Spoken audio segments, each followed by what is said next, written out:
Olá, boa noite. Boa noite, Janete. Começamos hoje com um caso chocante que marcou o dia em Luanda, um assalto em plena luz do dia na zona do Patriota. O vídeo amador circula nas redes sociais. A gravação mostra momentos de luta entre um dos meliantes e o condutor da viatura visada, que ainda tentou impedir o assaltante, mas este dispara e, na sequência, saqueia a viatura.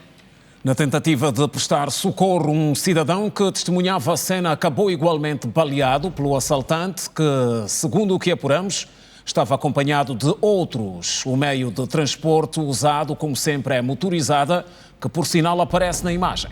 Temos informações de que alguns dos envolvidos no assalto já estão detidos. A polícia está no encalço dos foragidos. Das vítimas, um perdeu a vida e o outro se encontra hospitalizado. São, a princípio, dados que estão em permanente atualização. Sobre a viatura, sabe-se que transportava somas avultadas de dinheiro. E ainda hoje a Polícia Nacional em Luanda apresentou mais de 40 cidadãos envolvidos na prática de vários crimes. São cidadãos que, segundo a corporação, atuavam preferencialmente no município de Viana, no distrito urbano da Baía. A apresentação dos mais de 40 detidos na esquadra policial do Distrito Urbano da Baía, fruto da Operação Lussolo, nessa quarta-feira, acontece numa altura que os moradores daquela zona do município de Viana afirmam estarem agastados com o nível de criminalidade, situação que motivou o abandono de alguns bairros por parte de vários cidadãos. A criminalidade está num índice muito elevado, onde os municípios não têm sossego, mesmo o Estado num perímetro coberto da polícia. É importante que a polícia aumente o número de patrulhamento e vigilância nas comunidades para tranquilizar minimamente a situação das populações. Muita gente tem abandonado as suas residências em função da criminalidade, visto que na qual eu também sou um desses mesmos cidadãos. E abandonei a minha residência para ir se alojar numa outra área com mais calmia em função da criminalidade. O bairro do João Luís tem muita vítima. Os bandidos vêm, batem a porta, 0 hora, 20 horas, rompem a porta, a dizerem que não, tem alguém que nos mandou, precisamos X. Só basta te verem com a mochila, estás a sair trabalhar, o dinheiro é para eles. Por trás da minha casa, mesmo aí no bairro do João Luís, recebem muitas motas. Os batuqueiros estão sempre mesmo aí. Às vezes há moto, sim. Na Verdinha, no bairro da Verdinha, houve um jovem, estava a sair trabalhar, receberam a moto, mataram mesmo ele. O que nós queremos, lá também no bairro do João Luís, queremos também um posto da polícia. É que nós precisamos, porque tem muitas vítimas aí. As mamães que estão a sair vender, mamãe batalhadora, recebem todo o dinheiro das mães, as mamães ficam a sofrer. Isso...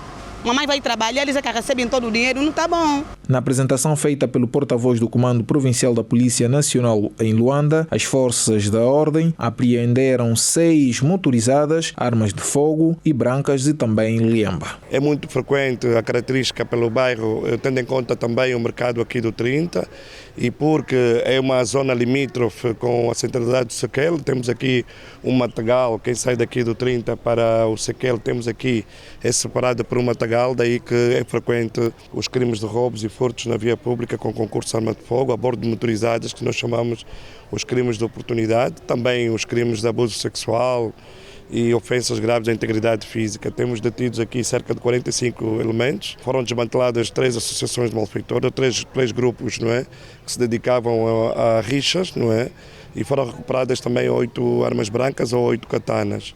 É dizer que as motos que estão aqui, temos um total de 6 motos que foram recuperadas no âmbito da sequência investigativa. São motas que estavam feitas a processos crimes. O superintendente Nestor Goubel apela à sociedade para reforçarem o hábito de denúncia. Estamos a trabalhar com as comissões de moradores no âmbito do policiamento de proximidade, recolha de informações para orientarmos o nosso policiamento ou patrulhamento com base nas informações. E claramente vamos poder contar quer com a comunicação social para esta dinâmica sempre imprescindível, como também dos munícipes aqui destes territórios do Tande, Tempo Muda, Candinge e também aqui da estação de Musseque Baia. O Distrito Urbano da Baia, que tem mais de 4 bairros, conta com 75 mil habitantes. Outros destaques ainda nesta edição do Girassol Jornal: desenvolvimentos no segundo dia de julgamento do caso que envolve o antigo embaixador de Angola na Etiópia. Tribunal Supremo viu hoje declarantes arrolados. Angola, na 10ª Conferência da Convenção da ONU contra a Corrupção. O país defende gestão rigorosa de recursos. Posse no Palácio e recomendações. Presidente da República impulsou novos responsáveis. Destaque para o novo Ministro da Economia e Planeamento. Ano político, a nota dos deputados ao desempenho que marca 2023 e o que se espera em 2024. E a inauguração que marca mais um passo importante para o país no domínio da produção de gás. Preparativos na Guiné Equatorial. Cimeira dos chefes de Estado da Comunidade Económica da África Central arranca amanhã. Dia de outorga na Universidade Agostinho Neto. Mais de 2.000 finalistas entre mestres e licenciados receberam hoje os seus diplomas de fim de curso.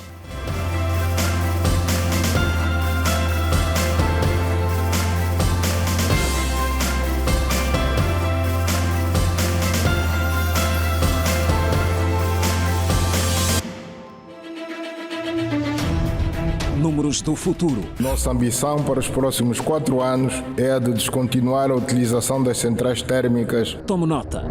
2024. 50 casos confirmados da tuberculose. Em 2024, você é mais exigente. Seria bom que se visse os preços. Vê a situação da água, porque aqui o povo está sofrendo. Nos ajudam, por favor. Confiante e assertivo nas escolhas que faz. Esse é um dos mais variados eventos. O concurso público para o efeito. Angola pretende também explorar ao abrigo dos acordos. Em 2024, a opção da verdade não muda. Acontecia então a confusão entre as duas partes envolvidas. Esta é mais uma das casas abandonadas. Nós estamos atentos. Girassol Jornal. Único. Outra vez, boa noite. Estamos no ar e avançamos com os momentos que marcaram o segundo dia de julgamento no caso que envolve o antigo embaixador de Angola na Etiópia, acusado de desvio de fundos públicos. Na sessão desta quinta-feira, o Tribunal Supremo ouviu 5 dos 6 declarantes arrolados ao processo. Arcanjo Maria do Nascimento é acusado de desvio de mais de 5 milhões de dólares. Durante a audiência presidida pelo juiz relator João Fuantoni, foram ouvidos os declarantes que, à data dos factos, faziam parte da delegação encarregue à seleção das empresas para a construção da Embaixada de Angola na Etiópia.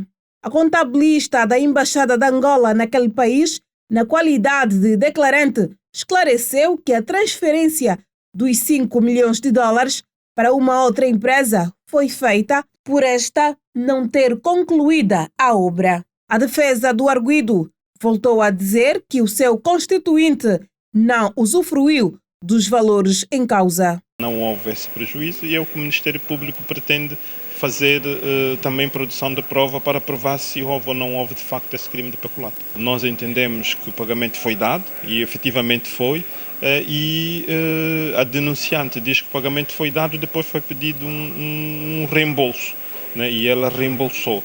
Né? É sobre isso que nós achamos que não faz muito sentido e por isso é que viemos aqui fazer prova de que a denúncia não corresponde à verdade. A empreiteira diz que recebeu e depois o representante do dono da obra pediu a devolução e o representante do dono da obra, à data dos factos, diz que não corresponde à verdade. Segundo a leitura da acusação feita pelo Ministério Público nesta segunda-feira, o arguido, em 2014, terá recebido mais de 24 milhões de dólares do Ministério das Finanças destinados à construção de 3 edifícios da Embaixada de Angola em Addis Abeba, capital da Etiópia, facto que não se concretizou por alegado desvio de verbas. Na verdade, o valor de 5 milhões de dólares norte-americanos não foi devolvido para a conta da Embaixada de Angola na Etiópia, tendo o arguido se lucupletado do mesmo valor em benefício próprio e consequente prejuízo do Estado angolano. Dando sequência às suas ações, o arguido, sem conhecimento e consentimento da empresa construtora da obra à construção, ordenou a transferência para a conta da empresa de fiscalização Exergias Angola Limitada, um montante de 186.700 dólares norte-americanos, alegada correção do projeto da construção do edifício da Embaixada. Constata-se dos autos que a empreitada não foi concluída até o momento porque o arguido deu destino incerto à quantia de 5 milhões de dólares referentes ao pagamento inicial, portanto já referido, bem assim como 186.700 dólares americanos que retirou do valor que caberia à empresa construtora da obra. A advogada Antônia Oswaldina Simão da Cruz foi paga a quantia monetária de 46 mil dólares americanos, verificando-se por isso um diferenciado de 31 mil dólares americanos, de que o arguido se apedrou e, obviamente, usou em benefício próprio, pois esses valores foram por si recebidos em mão, nomeadamente 16 mil dólares americanos e 15 mil dólares americanos, tendo os respectivos recibos sido por si recebidos e que depois devolveu à área financeira da Embaixada, supostamente assinados pela beneficiária passados dias. O processo número 18/20, em que é participante o Ministério Público e o arguido Arcanjo Maria do Nascimento, acusado do crime de peculato, retoma no dia 29 de janeiro de 2024, com a audição dos demais declarantes arrolados no processo. E o Ministro de Estado e chefe da Casa Civil do Presidente da República defendeu a necessidade de um cerco à corrupção e infrações conexas. Referiu também que deve-se promover com rigor a gestão transparente dos recursos que estão cada vez mais escassos. Adão de Almeida representa Angola na 10ª Conferência dos Estados da Convenção das Nações Unidas contra a Corrupção, que acontece na Geórgia. Ao intervir na 10ª Conferência dos Estados, parte da Convenção das Nações Unidas contra a Corrupção, o Ministro de Estado e chefe da Casa Civil do Presidente da República, Adão de Almeida, esclareceu que, em decorrência do trabalho desenvolvido, os ativos recuperados têm servido para a construção de infraestruturas e equipamentos sociais que concorrem para a melhoria da qualidade de vida da população. No que diz respeito à implementação do 5º capítulo da Convenção das Nações Unidas contra a Corrupção, referiu que têm sido recuperados recursos financeiros, assim como bens móveis e imóveis. O chefe da Casa Civil do Presidente da República disse ainda que Angola continua apostada na capacitação do seu capital humano envolvido no processo de recuperação de ativos. Por isso, reconhece e enaltece o papel desempenhado pelo Escritório das Nações Unidas sobre drogas e crime. Adão de Almeida sublinhou o reconhecimento internacional do esforço que tem sido desenvolvido por Angola nos últimos anos, que resultaram com a atribuição do Prémio Internacional de Recuperação de Ativos pela Rede de Interagências de Recuperação de Ativos para a África Austral à Procuradoria-Geral da República no passado mês de outubro, nas Ilhas Maurícias. Referiu-se igualmente ao primeiro lugar obtido do relatório produzido pela Transparência Internacional sobre os países com maiores mudanças em matérias de prevenção e combate à corrupção na região da SADC. O responsável reiterou o apelo do executivo angolano no sentido do reforço da cooperação internacional, de modo a encontrarem-se os mecanismos bilaterais e multilaterais que possibilitem a reintegração célere e facilitada na esfera jurídica do Estado angolano dos ativos que ainda se encontram fora de Angola. Posse e recomendações no Palácio Presidencial. Em destaque.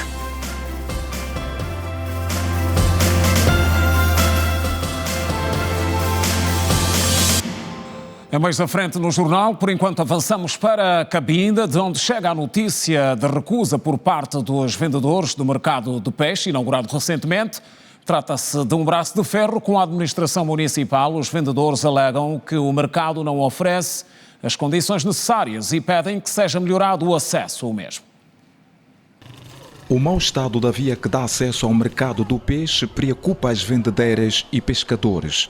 De acordo com as peixeiras, o mercado não oferece os requisitos de venda e nos últimos tempos, com as chuvas que se abatem sobre a cidade de Cabinda, tem havido muitas dificuldades para que os clientes tenham acesso ao mercado. Como consequência, poucas vendas do peixe, alguns casos a quem perde todo o negócio. As vendedeiras pedem à direção da administração municipal de Cabinda a rever a situação, porque, segundo elas, O mercado foi inaugurado recentemente e não se percebe como ficou esquecida a questão da via de acesso. Vamos a pedir ao senhor governador ou à administração que poderá nos ajudar e ver se para arranjar as vias, porque sobre o nosso negócio, se a via está mal pela chuva, estamos a passar mal, não estamos a conseguir a vender, os clientes estão a fugir e também para vir aqui é muito difícil. Estamos a pedir ver se o senhor governador nos ajuda. Tem sido muito difícil. Quando a chuva cai, aqui enche a água, também precisamos de uma sombra. Os carros já não entram para vir comprar os peixes. Queremos que o Estado venha nos fazer uma sombra. Quando está fazendo muito sol, ficamos no solo e vem nos fazer só uma sombra e endireitar a estrada. Se você fala de Mandafama, tempo chuvoso, nem um táxi, nem motorizada fica difícil para entrar até a Bahia. Porque os transtornos aí, é inundar as águas, ficamos sempre aí na rua, na loja da Mandafama. E fica um bocado difícil para nós, alguns que vêm com a mercadoria para chegar até para a praça, fica difícil para nós. Este mercado do peixe foi inaugurado recentemente. De lá para cá tem havido desentendimento entre as vendedeiras e a administração do mercado. Segundo as vendedeiras, este mercado não oferece requisitos necessários para que seja utilizado e pedem alguma revisão urgente. A outra situação também está ligada ao acesso do mercado. As vias estão em mau estado, dificultando assim os compradores chegarem neste local e adquirir o pescado. Na área do peixe seco, aquelas bancadas todas eles já estão habituados a vender aqui dentro, porque aquela área não tem torneiras. Aqui, a maior população que nós temos aqui é as peixeiras que vendem fora. Quando tentamos lhes meter aqui dentro, o espaço era pouco. Os clientes já não estavam a entrar porque aqui estava muito apertado. E eles dizem que não, deveriam só fazer uma sombra e não meter essas paredes aqui que eles meteram, que fica abafado. E as águas das torneiras caem no chão, não tem esgoto suficiente, onde as águas têm que correr, as águas ficam mesmo estagnadas.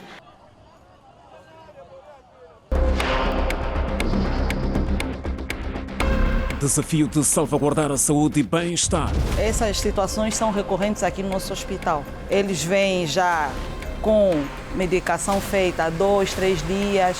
Opções entre a cura e o risco de vida.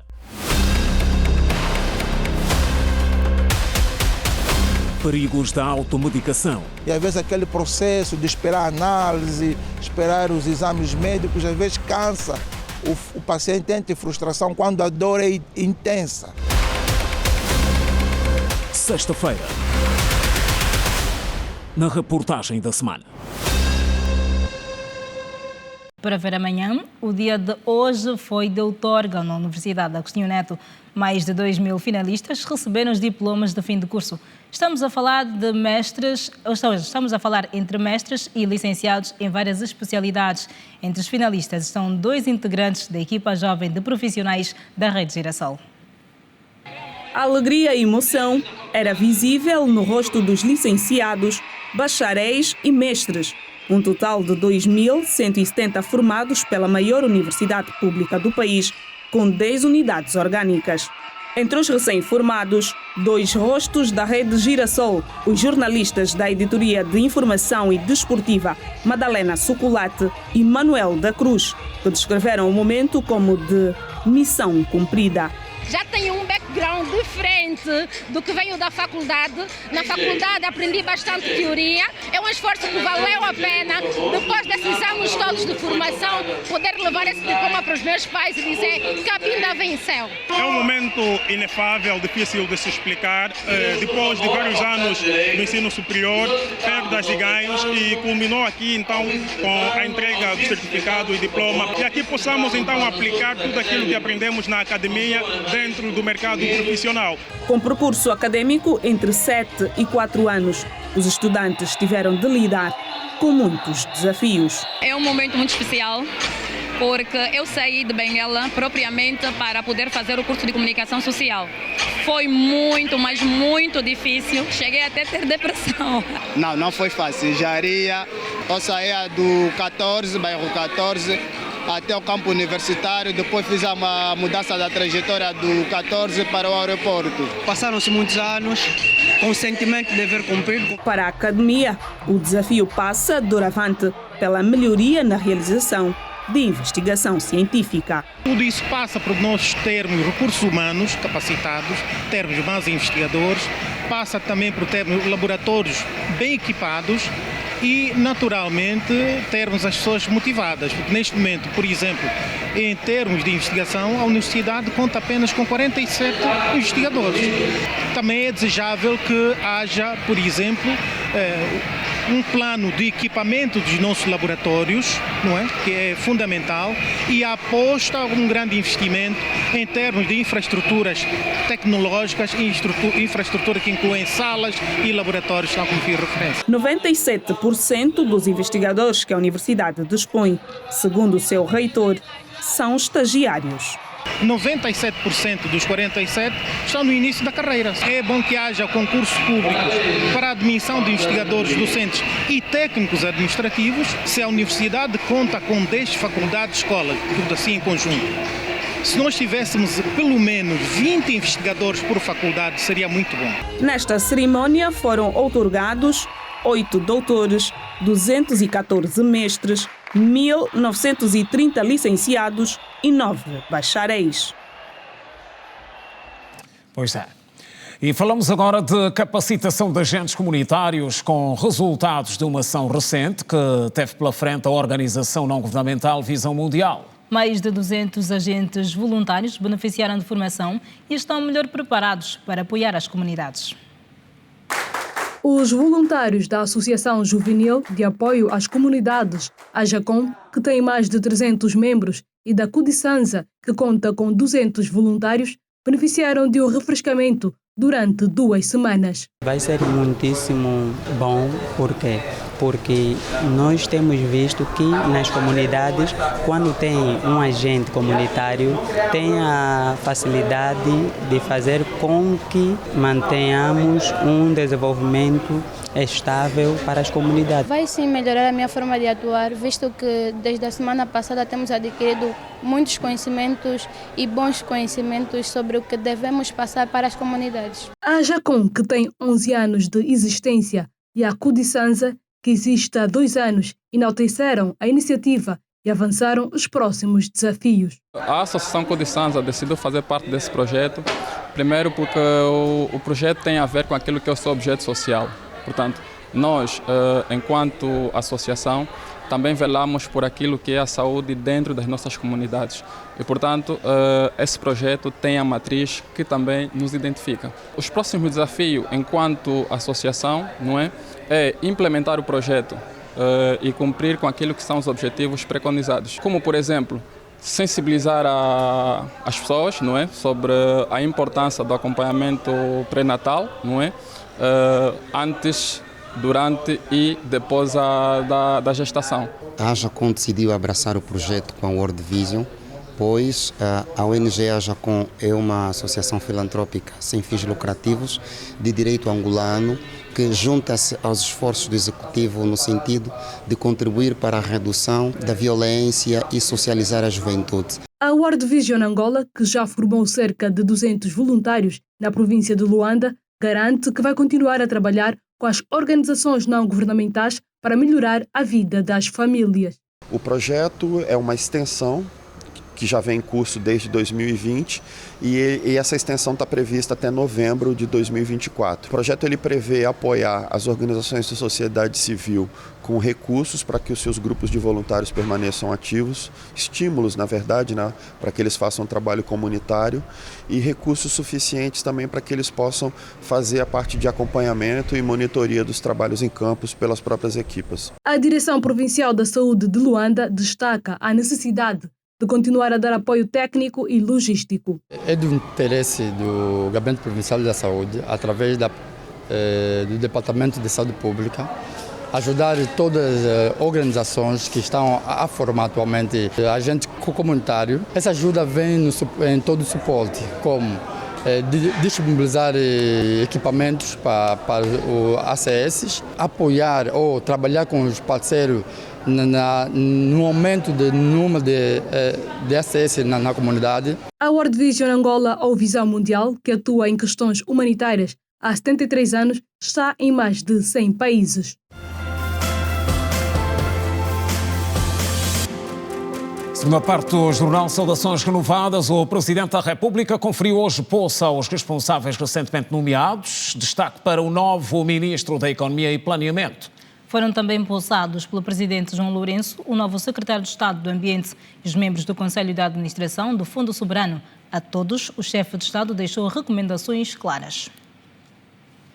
Já está em funções o novo Ministro da Economia e Planeamento, Vítor Hugo Guilherme, o mais novo membro do Executivo. Foi esta quinta-feira empossado pelo Presidente da República, João Lourenço, que apelou para a necessidade de se estruturar a economia com vista a garantir o maior número de postos de trabalho para a juventude angolana. A economia é algo que é fundamental para nós, portanto, todo o nosso trabalho, toda a nossa luta é no sentido de organizarmos o melhor possível a nossa economia, diversificando as fontes de receitas e procurando produzir cada vez mais bens e serviços internamente, portanto, para reduzirmos as importações e aumentar as exportações, assim como garantir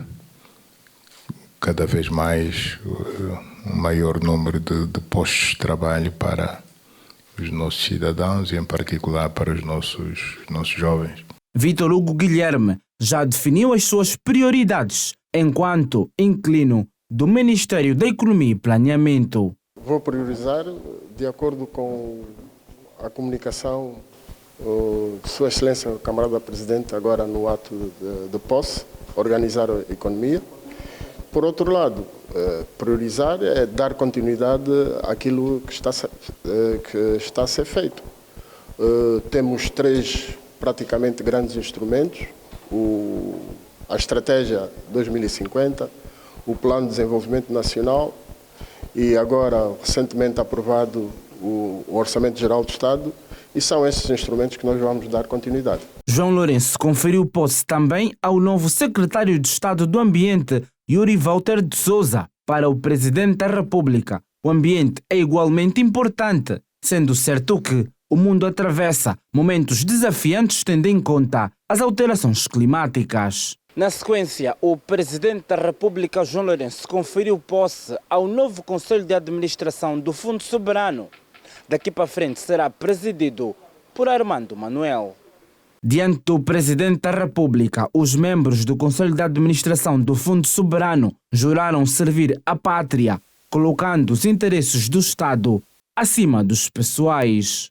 Procurem gerir da melhor forma possível os recursos financeiros que são colocados financeiros e patrimoniais são colocados à vossa disposição para multiplicá-los e fazer com que daqui a uns anos o que recebem hoje venha a ser, portanto, multiplicado N vezes no interesse das futuras gerações. É propósito do Fundo Soberano assegurar os pilares para as gerações futuras e, naturalmente, nós devemos dedicar os nossos esforços na certeza de que os recursos à disposição do Fundo Soberano possam ser geridos na perspectiva de cumprir com esse desidrato e, naturalmente, sem prejuízo ao contexto presente na perspectiva de estabilização da economia. Vítor Hugo Guilherme assume uma das pastas mais desafiantes do momento a nível do Executivo. Por isso, não tardaram as reações à volta do que se espera do novo Ministro da Economia e Planeamento. Ouvimos especialistas na área. 3 projetos lideram por esta altura os desafios do Executivo angolano, com ênfase para o Departamento da Economia e Planeamento. Trata-se do Plano Agrão, Plano Pesca e do Plano Pecuária. Os 3 visam enriquecer a logística angolana e até 2027 diminuir a importação de produtos alimentares. Todavia, estes são só alguns dos desafios do mestre em Economia de Planificação Regional, Vítor Hugo Guilherme, que a partir de hoje assume a responsabilidade de liderar o Ministério da Economia e Planeamento. Vítor Hugo tem também a responsabilidade de trabalhar para o aumento da produção nacional e, desta forma, diminuir a fome e a pobreza. O novo ministro deve perceber que o desafio é tão grande, por isso que o presidente chamou-lhe para mudar o quadro.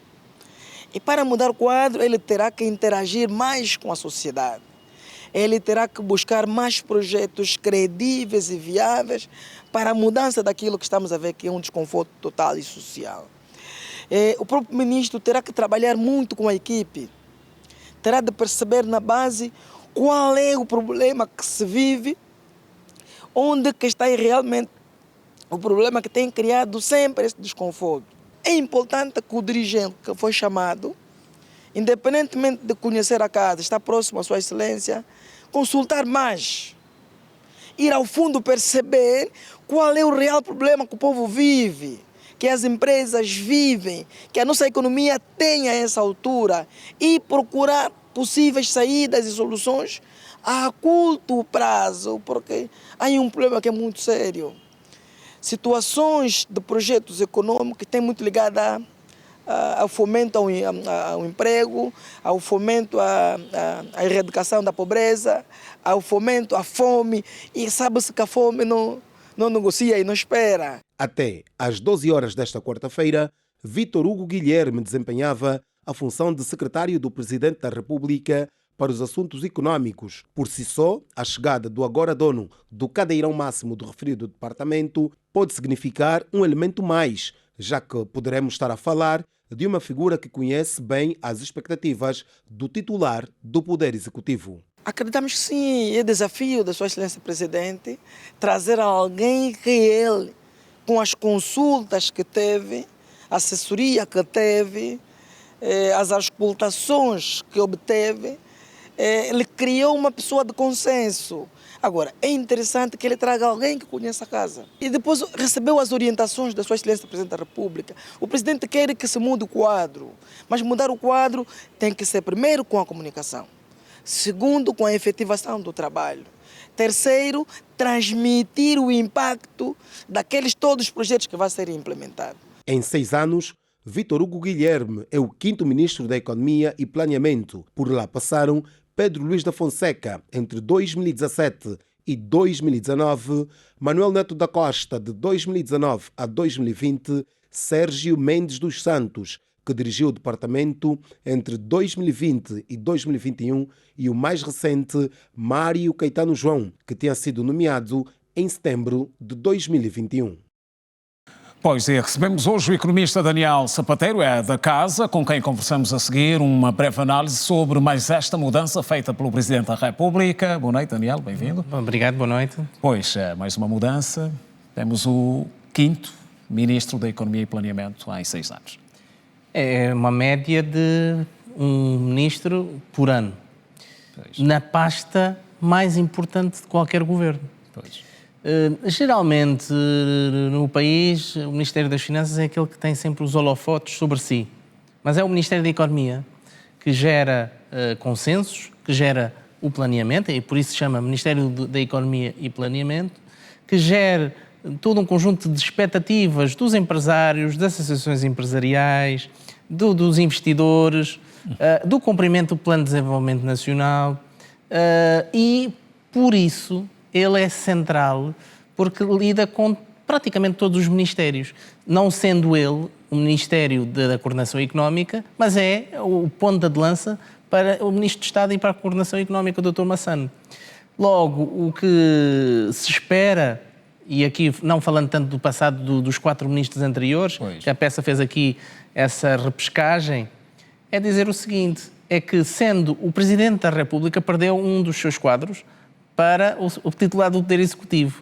Pois. O titular do Poder Executivo, portanto o chefe do Governo, tem agora uma pessoa que lhe vai ser o seu subordinado para a área da Economia e Planeamento, numa lógica daquilo que também falou na peça, que é um homem de consensos, um homem que teve vários cargos, no Fundo Social, também assessor para o ex-vice-presidente da República, Bonito Sousa, e parece-me que é uma pessoa que terá que fazer esse caminho entre o quê? entre a economia numa situação débil, uma situação que é preciso reagir. Ele é que tem que ser aquele que fará o espevitar de uma economia que está quase moribunda, que vai fazer agora acontecer e implementar o Orçamento Geral do Estado de 2024. Que acabou de ser aprovado. Ontem, na Assembleia Nacional. O próximo ano será de grandes desafios. Ainda Exatamente. Será ele também que, junto com o Ministro de Estado, que tem cerca de 6 meses também nesse cargo, que possam aqui despoletar aquilo que é mais importante. E o colega de profissão disse na peça, é preciso ir onde as coisas estão a acontecer e que elas não demorem muito tempo. Ou seja, se é necessário que os investimentos ocorram, nós temos que ser facilitadores. Os nossos representantes, os chefes das pastas ministeriais, têm que ser eles uns facilitadores para que os negócios aconteçam, o mercado de emprego cresça, haja mais arrecadação fiscal, haja mais formação e a atividade económica faça o seu trabalho. Portanto, muitas das vezes nós não temos essa visão sobre um cargo político, que é um ministro que tende a ser cada vez mais técnico. Um técnico que é aquele que conhece como as coisas acontecem, conhece as dificuldades das empresas, conhecem as dificuldades de fazer-se negócios, de exportar bens e serviços. Portanto, tem que ser um técnico facilitador e cada vez menos político. Temos na manga o desafio de dinamizar o setor não petrolífero, portanto... Dinamizar o setor não petrolífero e privado, e não do Estado. Portanto, o Estado e este ministro, Vítor Hugo, será também um propulsor de que menos Estado, mas mais economia, porque se o crescimento que se prevê para 2024 de 2,8% é pelo setor não petrolífero e privado e não pelo setor petrolífero, que até terá um PIB negativo. Ou seja, o que é que isto quer dizer? Desde a agricultura, desde as pescas, desde as florestas, desde a suinicultura, desde a indústria, desde os serviços, e aqui estamos a falar de temos que, de facto, arregaçar as mangas, e o ministro, que será o quinto, e que queremos que seja o que dure mais em termos de longevidade, e que seja aquela pessoa que representa todo o interesse de um país em sair da dependência do petróleo, da dependência das importações, da dependência das questões de divisas, que muitas das vezes só vêm por via do petróleo, para que seja ele também, e com os seus colegas do Conselho de Ministros, possam aqui abrir uma economia cada vez mais para o investimento estrangeiro, de valor acrescentado, que traga investimento, conhecimento, maquinaria, equipamentos, o know-how do saber também do diplomático, o Ministro da Economia trabalhar com as embaixadas e os consulados no estrangeiro para que façamos o quê? Esta ponte entre onde está o bom investimento, onde quer que ele esteja, obviamente tendo em conta também certos critérios que o país e Angola também têm enquanto perfil, para que as pessoas lá em casa e que estão a assistir a este programa e o grande jornal possam sentir a diferença nos acordos que fazemos bilaterais, nos acordos com entidades multilaterais, com países que temos tido visitas de primeiros ministros e presidentes e reis de várias origens, para que as pessoas lá em casa sintam que isto está a acontecer e está a mudar a vida das pessoas. Elas estão a ter mais rendimento, estão a ter mais emprego, estão a ter mais condições para, inclusive, não pensar em saírem do próprio país. Pois é, Daniel, já vamos terminar, mas eu queria que olhássemos também para uma questão particular. Portanto, esta mudança do Presidente da República coincide, se assim podemos dizer, com um acordo inédito que acabou de acontecer na COP28, devemos acompanhar, tem a ver com os combustíveis fósseis. Nós somos um país produtor de petróleo dependente, portanto, o acordo põe em jogo cerca de 200 países. São medidas que entram em jogo, no caso da economia mundial, em breve, portanto, dentro de poucos anos, se tiver que funcionar. Como é que podemos associar, portanto, esses fatores, esses elementos, dentro daquilo que nós temos, que o país tem como desafios para o futuro? Angola faz parte da Organização dos Países Exportadores de Petróleo, OPEP. E a OPEP bloqueou em certas medidas que os ambientalistas, economistas, cientistas sociais em geral, têm dito e escrito que seriam soluções para salvar o planeta. E a força que estes países têm, ao nível da riqueza produzida e do investimento que têm, fez com que este acordo não fosse mais além para salvar o planeta. Telespectadores, nós estamos numa senda de que nós já não estaremos cá, mas daqui a dezenas de anos o aquecimento do planeta será para o planeta o fim do mesmo. Enquanto nós o conhecemos, a vida animal, a flora e a fauna, e por conseguinte eram necessárias medidas muito mais além, pois o que nós vemos é acordos desde o Rio, desde Paris, desde Quioto, em que constantemente se reúnem os mais altos líderes dos países, das organizações, para haja aqui uma reversão da industrialização, naquela industrialização que de facto prejudica o planeta. E parece-me que nós ficámos outra vez aquém daquilo que era necessário fazer. Aliás, o secretário-geral da Organização das Nações Unidas, o português António Guterres, disse que nós estamos a caminho, a alta velocidade, do fim do planeta pela via da ação humana. A Angola não faz parte dos países mais poluentes do mundo, porque não faz parte também dos países mais industrializados do mundo. Agora, nós temos que ter em atenção que há muitas fontes de poluição que nós temos, nomeadamente por via da poluição dos nossos por exemplo, do Oceano Atlântico, das nossas praias, por via de todo o lixo, entulho que faz parar, onde muitas das pessoas também fazem a pesca, tomam banhos, além de poluirmos o subsolo, e aqui a água doce que está no subsolo, entre muitas outras, nós também temos muito a fazer pelo ambiente, como educando as pessoas.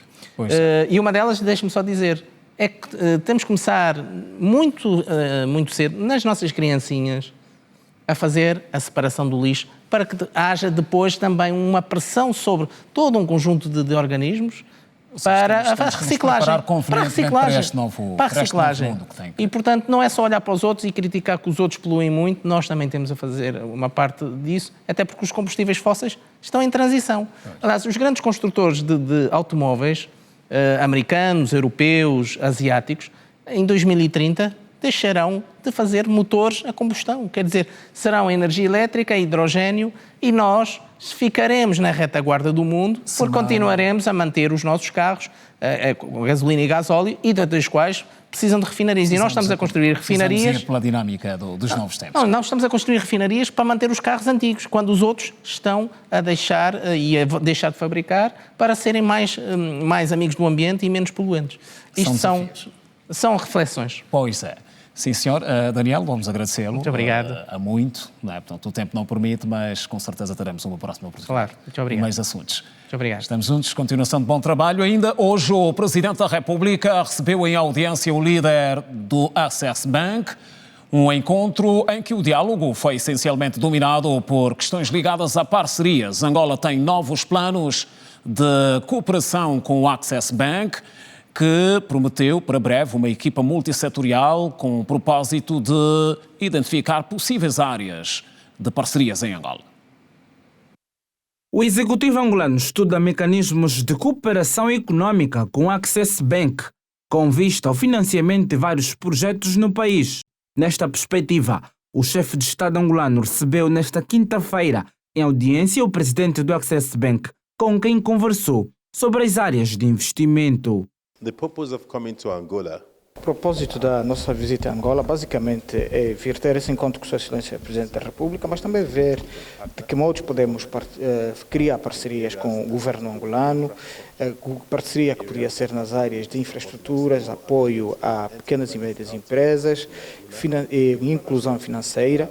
Portanto, neste sentido, o Access Bank, que faz parte de todo o grupo Access, quer, portanto, começar a trabalhar. Aliás, já está presente em Angola e continuará a trabalhar no sentido de criar desenvolvimento e assim também apoiar os países em matéria de crescimento do seu PIB através, portanto, de financiamento e também serviços de correspondência bancária. No fundo, essa visita visa partilhar, digamos, a nossa visão de apoio para com os países africanos, tal como temos feito em todos os outros países onde nós passamos. Nesta perspectiva, o chefe de Estado angolano recebeu nesta quinta-feira o presidente desta instituição financeira com quem conversou sobre as áreas de parceria. Sem avançar o montante a ser investido no país, o presidente do Access Bank anunciou para breve o envio de uma equipa multissetorial ao país para identificar as possíveis áreas de parceria. Well, the figures have not been fully agreed. Mas, na verdade, nós estamos aqui no sentido de realizar várias atividades comerciais, atividades também que têm a ver com o aumento de produtos refinados e o mais importante é a nossa capacidade de reforço da produção doméstica ou interna dos países. E para tal, nós vamos enviar uma equipa que poderá vir sentar aqui e reunir com vários ministros e várias empresas estatais e públicas. E no âmbito privado já estamos aqui, já temos uma equipa de apoio ao setor privado que está a trabalhar no sentido de ver as várias formas de reforço da economia angolana através de linhas de crédito. Portanto, num único encontro ainda não estamos em condições de determinar quais são os montantes. As far as lines are concerned. Em Angola, o Access Bank é acionista do Finibanco, com um capital social de 51% no âmbito da estratégia de expansão em África. O presidente da República, João Lourenço, desloca-se amanhã à Guiné Equatorial. O chefe de Estado segue para participar da Cimeira dos Chefes de Estado da Comunidade Económica da África Central, segundo a Secretaria da Presidência da República. O Presidente da República parte esta sexta-feira de manhã para a República da Guiné Equatorial, onde no mesmo dia vai participar numa reunião cimeira da Comunidade Económica dos Estados da África Central, CIAC. A reunião de alto nível que motiva a deslocação do Presidente João Lourenço terá lugar na cidade de Djiblo, um novo centro político-administrativo em ascensão e que se situa a umas 300 de quilómetros da atual capital do país, Malabo. Pois é, já dissemos, arranca amanhã na Guiné Equatorial a Cimeira de Chefes de Estado da Comunidade Económica da África Central. O evento conta com a presença de Angola ao mais alto nível. E vai analisar a transição política em curso na República do Gabão.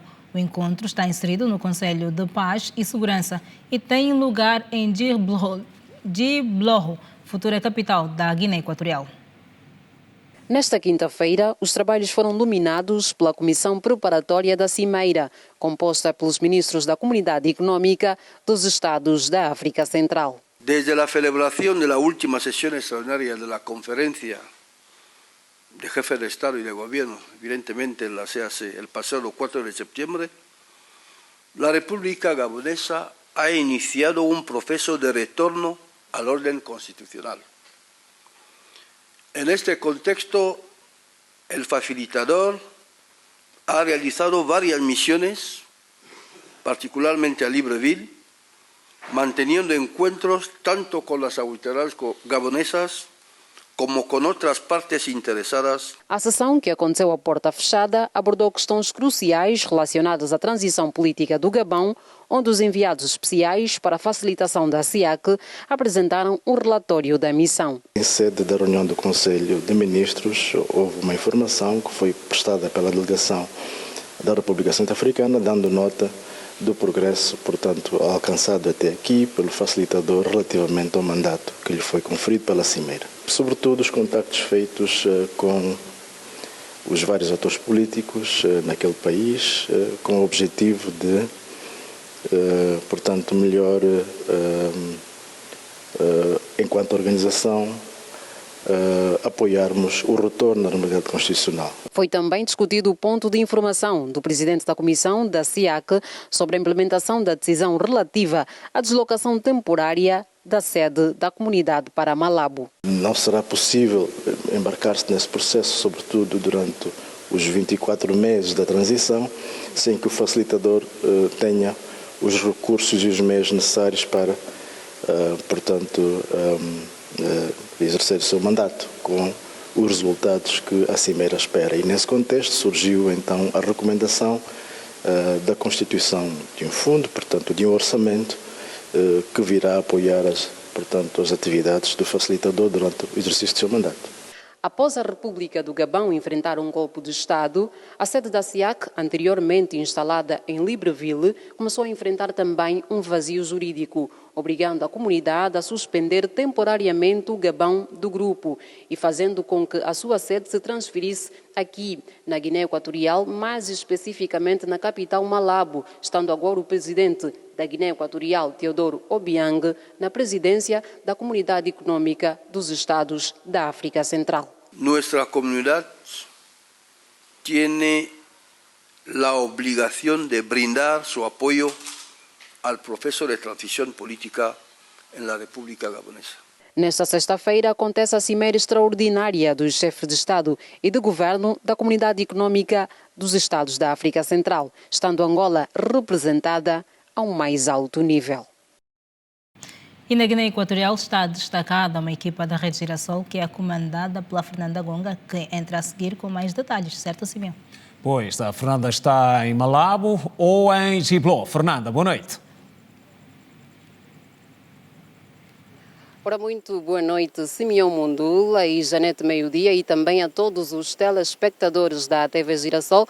Encontramos-nos aqui em Gibló, não em Malabo, a capital da Guiné Equatorial, mas nós estamos na futura capital nacional da Guiné Equatorial, Gibló, uma cidade que está a nascer, que está a ser construída mesmo de raiz, local também que vai acolher a quinta cimeira extraordinária dos chefes de Estado e de Governo da Comunidade Econômica dos Estados da África Central. Hoje aconteceu a reunião preparatória do Conselho de Ministros da Comunidade Econômica dos Estados da África Central para terem mais ou menos o ponto de situação daquilo que foi as últimas recomendações deixadas na quarta cimeira que aconteceu justamente aqui também em Gibló, futura capital nacional da Guiné Equatorial. Estiveram representados os ministros de várias delegações de vários países, destacando aqui Angola, que esteve representada pelo ministro das Relações Exteriores, Tete António, nesta reunião que analisou dois principais pontos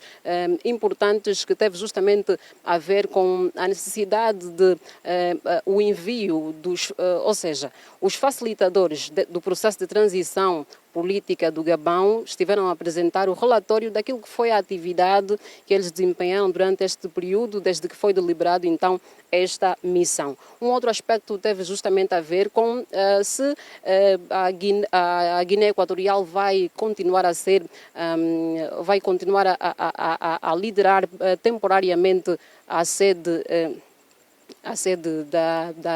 da Comunidade Econômica dos Estados da África Central.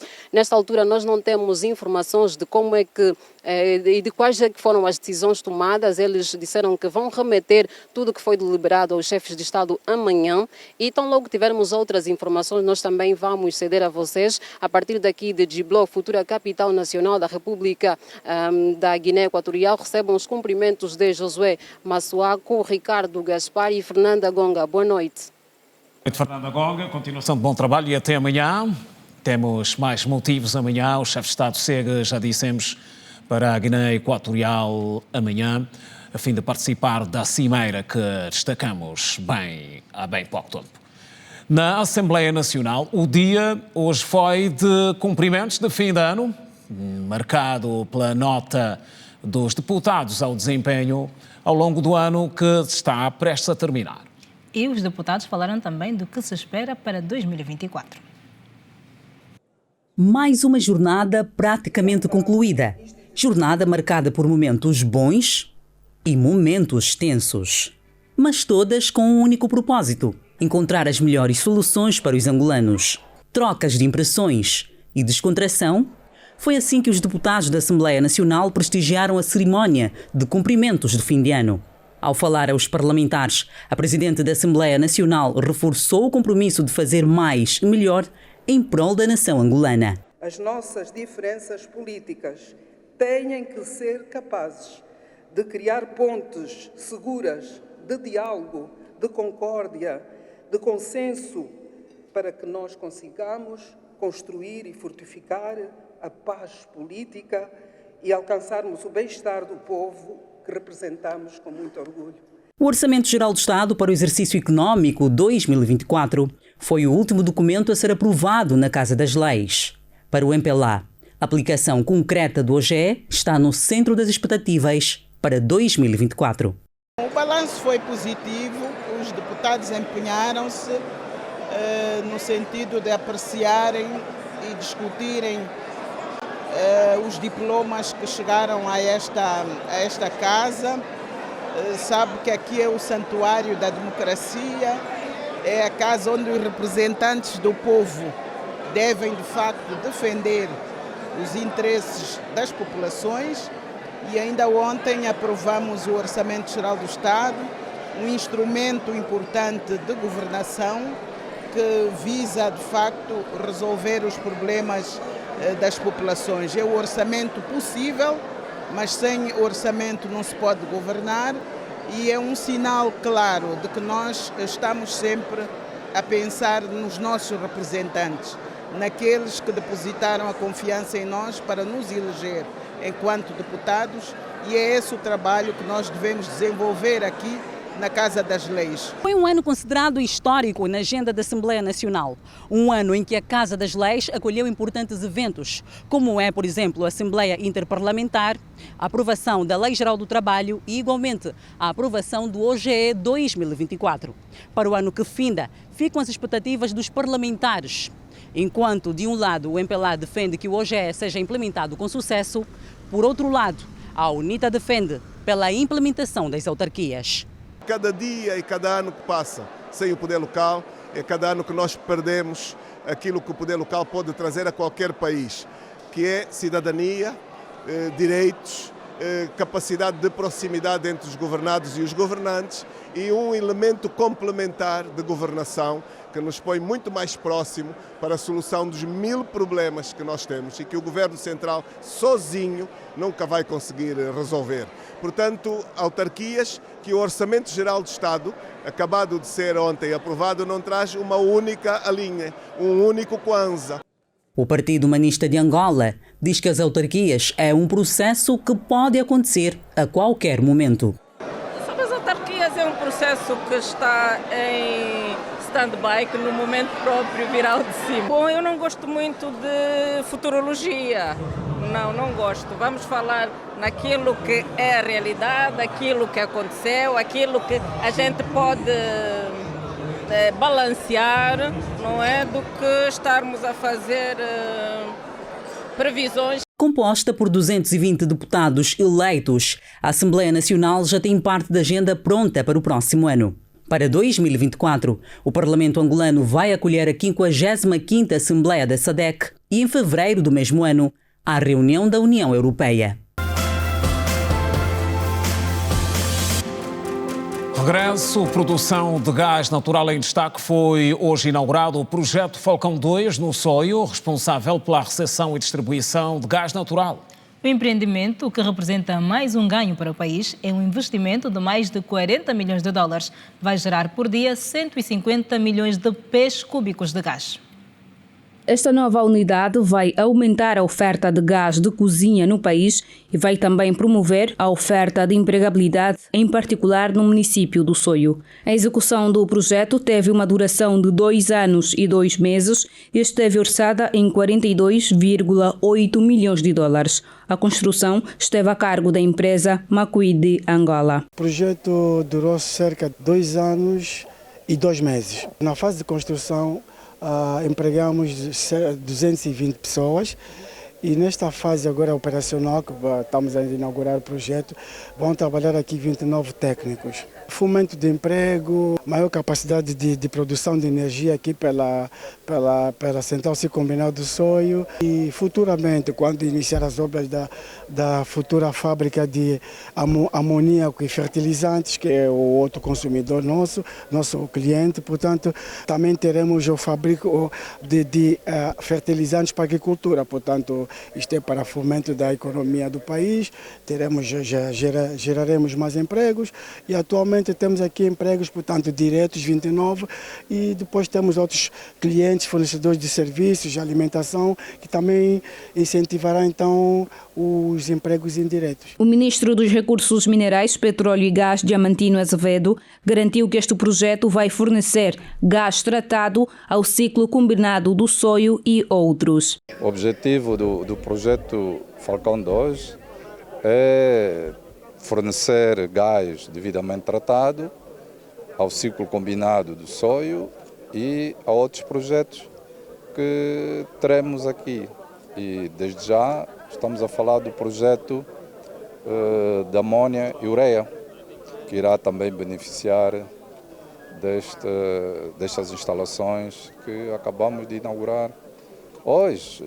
E assim estamos a criar as condições suficientes para vermos então a nossa estratégia de refinação petroquímica e fertilizantes a dar passos concretos. Diamantino Azevedo disse ainda que a Sonangol teve a responsabilidade de criar as condições para o arranque do projeto Falcão Fase 2. O apoio vem de tudo, em criar todas as condições legais, infraestruturais, técnicas como essa. É apoio para que tudo seja criado, desde o terreno que foi disponibilizado pela Sonangol, a desminagem ao terreno, a indemnização dos populares, a relação dos estudos geotécnicos, os estudos tecnológicos, as conversações com instituições financeiras, o apoio também nesse sentido que o governo está a prestar. Portanto, todo o apoio possível nós estamos a fazer.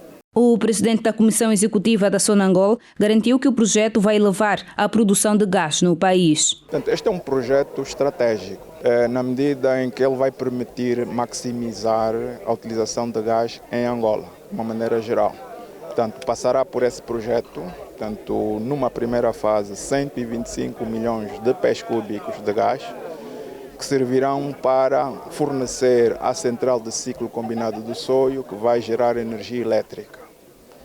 E temos também em curso condições para o fornecimento de até 75 milhões de pés cúbicos para a futura fábrica de fertilizantes, que no fundo vai impulsionar o setor agrícola nacional. Portanto, daí a razão, temos energia, por um lado, e temos, por outro lado, os fertilizantes. E este projeto, portanto, congrega estes dois componentes que são muitíssimo importantes para o desenvolvimento do nosso país. Enivaldo Garcia é um dos 29 primeiros técnicos contemplados a trabalhar neste novo projeto, depois da fase de recrutamento. Foi bom fazer parte, visto que, como nato filho de casa, e numa nova instalação que a província do Zé do município do Soio ganhou, sinto-me feliz. Somos 29 e os 29 técnicos ou operadores foi por via de uma peça, uma apetece. Fomos recrutados lá, passamos, mais de 1000 jovens e graças a Deus estou cá. O desencerramento da placa inaugural foi feita pelo Ministro dos Recursos Minerais, Petróleo e Gás, Diamantino Azevedo, e pelo Governador da província do Zaire, Adriano Mendes de Carvalho. Nós ficamos por aqui, assim que esteve conosco. Obrigada, até amanhã, à mesma hora. Boa noite. Boa noite.